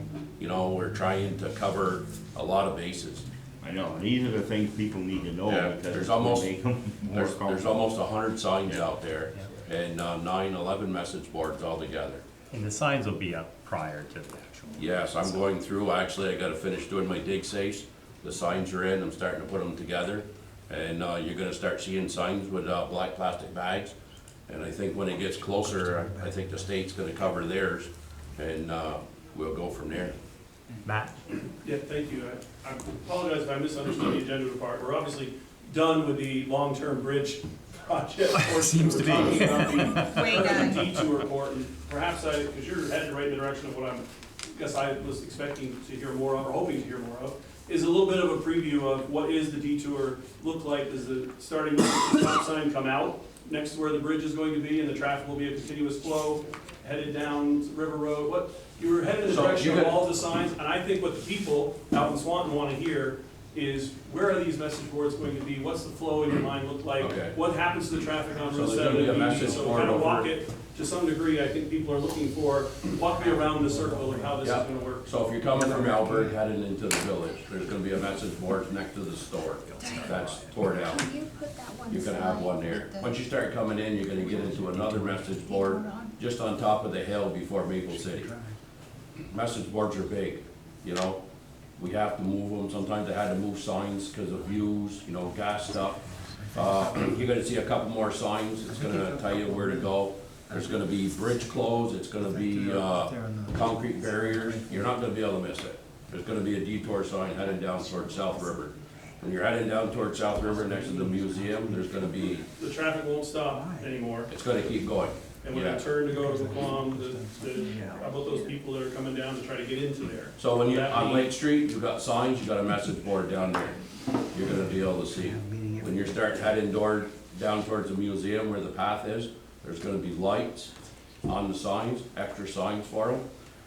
When you start heading down and you get to County Road, if you're coming from the other direction from County Road, you got a message board with plenty of signs. 78 heading towards the interstate. When you get on BB Road, there's signs on both sides. When you get to the end of BB Road, next to Route 7, you got a message board on, But that should be. if you're taking a right heading towards St. Albans, and there's gonna be a bunch of signs all the way down through there. There's a three-way stop, there's gonna be stop ahead, yep. Down next to Luke Desitel is gonna be another message board, probably down next to Jehovah's Witness place. When you're headed into the village where John's Bridge is, you're gonna see plenty of signs, a detour to go down Robin Hood, that's Plan A. They've missed that, there's gonna be other signs on Grand Avenue for Plan B to go down to First Street. If you happen to miss that, there's gonna be other signs on Canada Street, and we'll be there, cause that road's gonna be blocked, there's gonna be plenty of signs.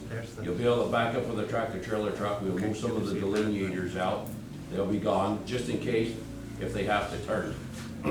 Spring Street, coming down Spring Street onto Canada Street's another message board there, fully signed, Canada Street signed. When you're coming off the interstate, I'm jumping around on you, but when you're coming off the interstate, headed into Swanton and you hang a left, there's gonna be a message board right next to the mobile with plenty of signs. Be one of the public work guys to keep an eye on the truck.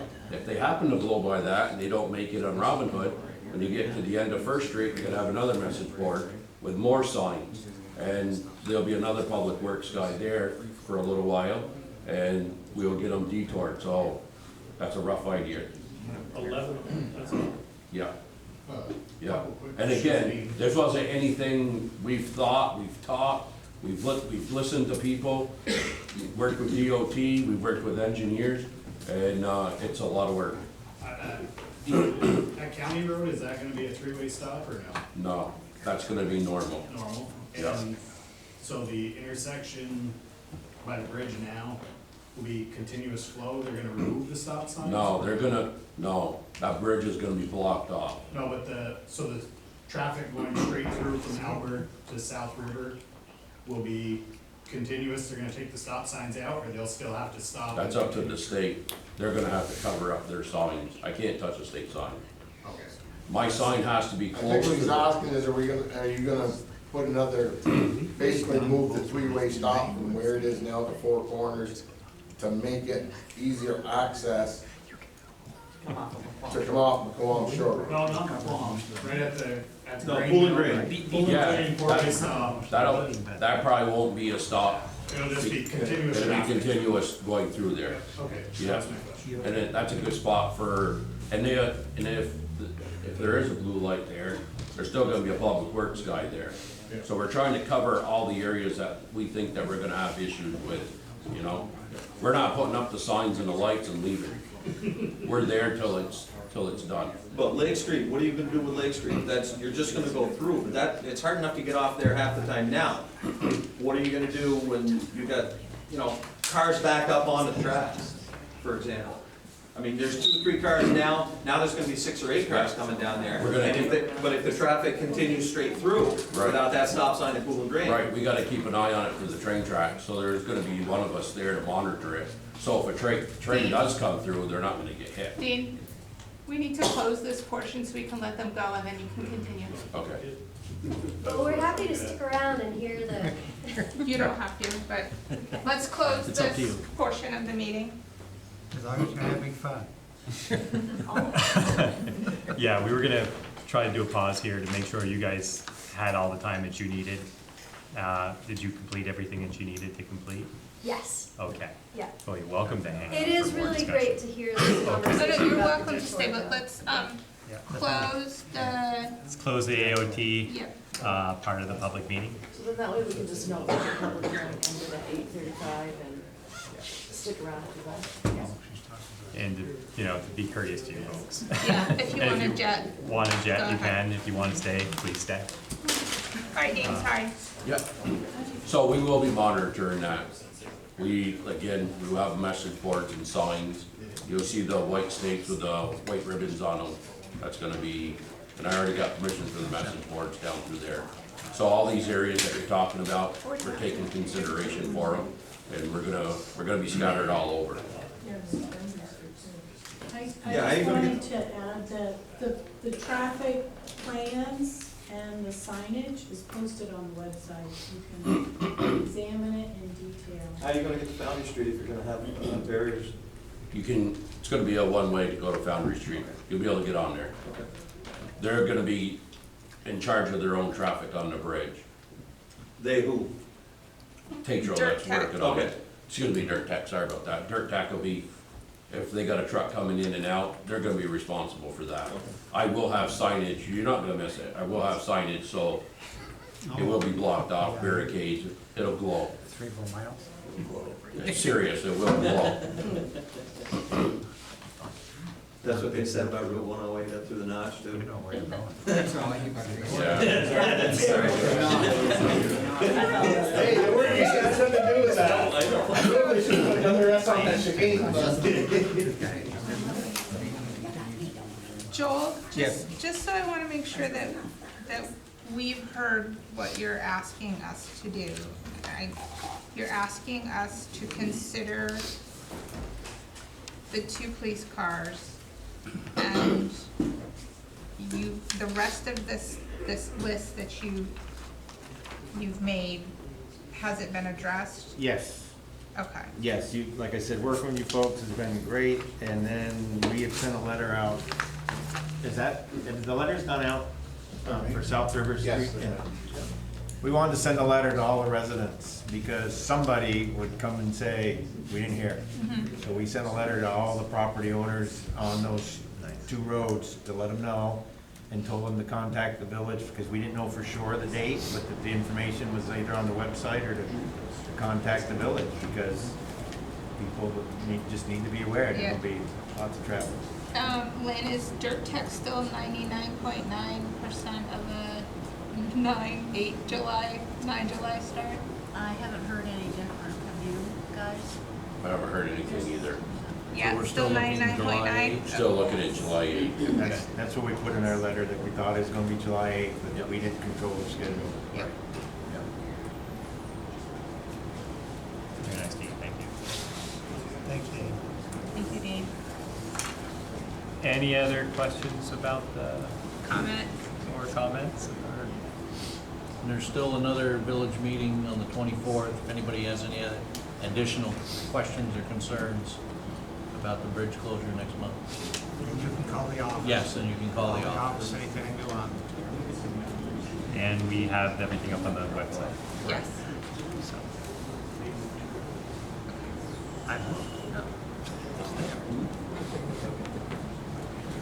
So if there's no further questions, we should move on to the regular village meeting. Do you guys want to close your meeting and head out? If you don't mind. Yep, no, go ahead. And I just want to publicly again say, very cooperative, working with the village on this issue, and we want to thank you. Thank you. Because we know it's a big deal for everybody in Swanton. Absolutely. It's gonna be very interesting. Motion to adjourn. No, I'll Make move. it. I'll second it. Cody made it, no, I said I. Thank you, everyone. Thank you very much. Thank you, thank you.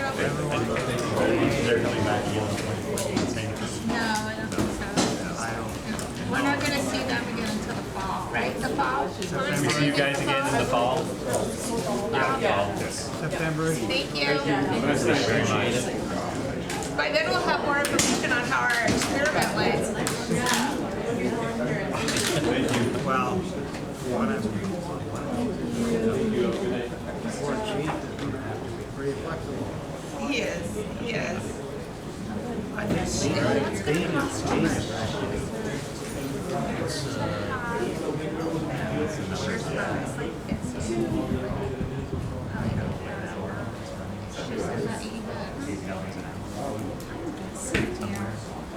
I don't think we have, I don't think we have one. Plans are starting to close. Okay, Now, she may not be ready. I think it's because whatever keeps coming on. It's the AC. she's still, Trying to give us some background noise. Did they say that out loud? Well, there's one person on first to buy some new property. And Yeah, That's what keeping the water line across the road. okay. I'm trying to get pictures Add all on. together, God. so we're gonna continue on with the regular meeting.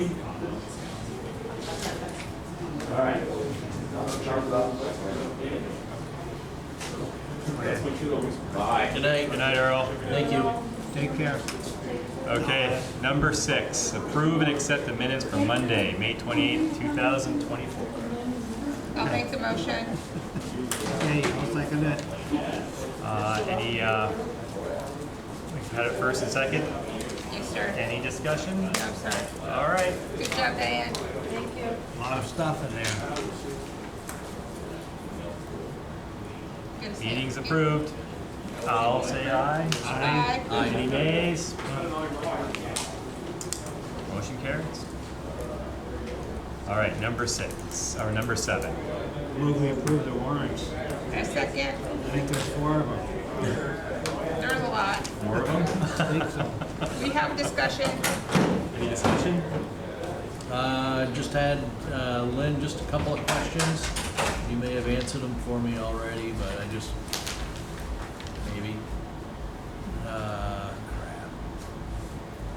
Where'd it go? Must have been the one sent today. No. No. Warrant 56, check 88939 to US Blue Book. That was a turbidity meter for the water plant. Okay. And then, Wait, I didn't hear you. Sorry, Lynn. What was that? A turbidity meter for the water plant. Turbidity, okay. and then same warrant, check 88916 to Facility Technical Services. That was Unit 2's vibration investigation. Okay. Yep, I remember that. Thank you. You're welcome. Is that all for discussion? Yes, sir. Okay, all in favor? Aye. Any nays? All right, motion carried. Let's move on to number 9. We're gonna Do that. Do it 9A. Easily. Okay. Yep, we're gonna do it after. Have you got anything It's to your note? turn. Oh, yeah, I do. You're up. 6 pages? No, he only gave me one. All right. One? But I have stuff to add to it, but Okay. I'll be quick. So, June 17th, the trustees are invited to attend the select board meeting to discuss economic development and other related topics. This meeting will be held at the town offices. Yeah, I Is there at 1800, right? I mean, 6 PM, right? 6 p.m. He, yeah, I think they do have them at 6. He did not write the time down. I saw that somewhere. They usually are. Well, last meeting, Bill told us to reserve the date, so, but it's up for short. They start at 6. Okay, for sure, okay. Do we need a warning on that? They're just A joint inviting one? you, they will do the agenda. Okay. Okay, If they consider it a joint, they'll still do the agenda okay, and cover the minutes. okay. Is that a regular meeting for them? It is. Well, they're meeting on Monday night because they're voting Tuesday the 18th, Right. the For the school school revote. budget. So the select board's gonna be on Monday the 17th. I understand. I do understand. So, after a really long wait, the new Public Works box truck has arrived. It actually got here. John came over today and I signed the papers, and Dean went and picked it up this afternoon. It ended up with a cost of $68,209. So we waited 2 years, pretty close to 2 years for that. It sat for a year waiting for the body. So What color is it? it's white. I So did not see it. so it's out in the yard right now. Dean's getting it lined up to bring down to Yipes for our Stripe. for the blue stripe and the logo. And he's gotta get pricing, we've gotta get the lighting package in the radio. Right, in the radio. And then once it's ready, all that's done, we'll take the other one out of service and figure out what we're gonna do with it. It's definitely leaving the village, but Okay. either put it up for sale or what we're gonna do. What we're gonna do with it. Then the Missisquoi River crossing, we still anticipate a June 24th start for this project. June 24, right? Yep. The boring under the river is the first step. GW Tatro staging area is gonna be across from the boat launch on Foundry Street on land that the village owns. And they'll be putting up signage, probably just past your property, saying boat launch closed. We've got a couple of signs that are gonna be going up, Yeah. to note so people don't know Right. not to go down And then there. you put it out on Facebook also, I saw it up there. And it's on the webpage, I assume, okay. 6 South River Street, we've created and posted a request for proposal to generate interest in the site. Interested partners have 30 days to respond, and the responses will be evaluated internally and presented to the trustees for a public dialogue and then a selection process. And then on Merchants Row, the handicap ramp for Merchants Row has arrived, and it'll be installed within the next week. Louise says thank you for the rails. Oh, good, thank you. Those are nice. The Stone Garden, so you know that the police department works pretty closely with Border Patrol, and we got our award for our, it's the 2023 Stone Garden grant. We got about $250,000. So we're getting, what we got approved for equipment is a truck to pull the boat, because right now when we have to pull the boat, we have to use one other department's vehicle, usually the electric truck. A UTV and a trailer. So that was the equipment part, and that was over $100,000. And then there was about $111,000 that was in labor hours, labor and fringe costs. So that was a good piece. Donnie actually has a lead on a truck that's less than what we had requested in the grant. That the dealership is actually holding for us right now. And I think he said it was around 58,000. So, and as those grants work, there's no match. So this is 100% paid by the federal government. Reimbursement, we have to expend the money, and then we get it requested, and then we get it reimbursed back. So the village will be getting these 3 pieces of equipment at no cost for the purchase of it. And, you know, right now we have a cruiser in our fleet that is a Stone Garden cruiser, and the boat was a Stone Garden boat that we were given. So we do a lot of work with them, and it's a good partnership. The last thing I had is Bill said that units 1 and 2 are still down, and we're looking at 4 to 5 weeks before those are back up. Okay. How's our production looking so far this last month? Actually, I haven't heard in the last week or so, but we were at 7.5 megs for a while. It dipped when we had a little bit of that dry spell, but now we're getting rain again, so I'm sure it's back up. Yeah, good. Obviously, you know, there's only so much we can produce with half of our units down, but. Right. Yeah. So that is what I have. Thank you. You're welcome. That's quick. Yeah. Any other, Do we got this real estate easement agreement? do you want to, Any other business do the real estate? Yeah, we can do that. So we've been given a real estate easement agreement between Ted Pelkey of Robin Hood Storage and Swanton Village. And I'll just read so we all know what the intent is here. It is the intention of the parties that the easement granted Aperture turn-in, yes. Where are you? To the Swanton Village, in that the easement benefits the use and enjoyment of the Swanton Village Electric Department by allowing electric connection be provided to the proposed Lamoille Valley Rail Trail parking area located on the opposite side of Robin Hood Drive. This easement will benefit Swanton Village by allowing access to install and maintain an underground electrical service to the proposed LVRT parking area. Appertenant, yes, thank you. Oh, that one, I struggled with that. I was trying to read through it 3 times before we got to it, so. I read the first page. So, so that's what it is, and the motion that I will present is to allow our village manager to sign and handle the real estate easement agreement with Robin Hood Storage LLC to install underground electrical service for the proposed LVRT parking area. Second that. Okay. Any further discussion? Okay, all in favor? Aye. Any opposed?